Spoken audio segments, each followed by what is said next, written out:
Hey, I've been thinking a lot lately about how in this lifestyle, in this Orisha lifestyle, in this religion, we get told over and over and over again, honor your ancestors, honor your ancestors, honor your ancestors. Have an ancestor table or a bóveda.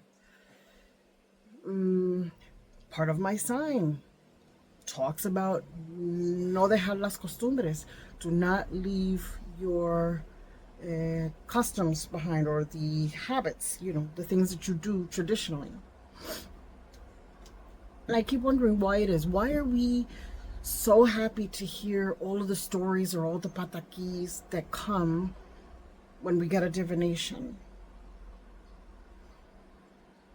And me, I draw only about the pataquis.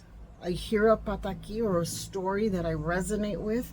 I paint about it and then I put it on clothes. Why do I do this? Is it because we're supposed to remember all of the things that were done? Because if only humans become Orisha, and we're also always supposed to remember our ancestors, is what we're saying, remember the things I did wrong so you don't make the same mistakes? So that you could break this generational curse? Da, da, da, da, da, da. Is that why we need to honor them? It's not necessarily lighting a candle to light a candle. It's to remember their stories so we don't make the same mistakes. Or that if we do make that same mistake, we know how to get out of it. I don't know. That's what I've been thinking. This right here, which I'm wearing right here in this little long sleeve cardigan, that was me one day. Literally, it started out just me making marks. I got a new watercolor set and I started making marks, and then I'm like, you know what, this reminds me of my, I don't know what exactly I drew on here, and it reminded me of my mother. And then I made another mark and another mark, and it reminded me of different people in my family. And I'm like, hold up. If my particular sign is talking about me needing to remember my ancestors at all times and not forget them and not forget the traditions, the positive things they did, then it's because somebody along the line dropped the ball or wasn't brave enough to continue with that tradition, and I have to pick it back up for them. And we don't have a family cloth. So I made my own family cloth. This is called Egun Masquerade, and I'm wearing it. I also put it on my sneakers. Look, hold up. Let's see if I can pull this out. This one right here. Oops. Here, I put it on my sneaker. I love this shoe. Anyway,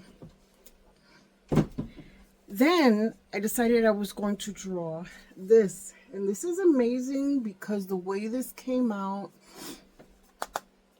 again, testing watercolors, and they look similar, but they're not. This is more my immediate family. And this is an actual painting of my ancestor table. Anyway, each circle represents how I feel or felt about the people in my family, my immediate family, those who I remember. These are the people I don't remember, the ones I know and the ones I don't know. But this represents my actual immediate family. And each circle is different because everybody brings out a different emotion in you. And that's how I felt about each one. I'm not going to explain who all is who, but the stories that if I don't know them, I've heard stories about them and they made me feel a certain way, and then I depicted it in a specific way. Anyway, all of this to say is that I've been thinking that those stories that we hear when we get a divination are our own stories. Literally, they're our own stories. And they're a cautionary tale. Please don't make the same mistakes I did. Or if you do, please do this so you can fix it for yourself and the generations that come. That's all I wanted to share today.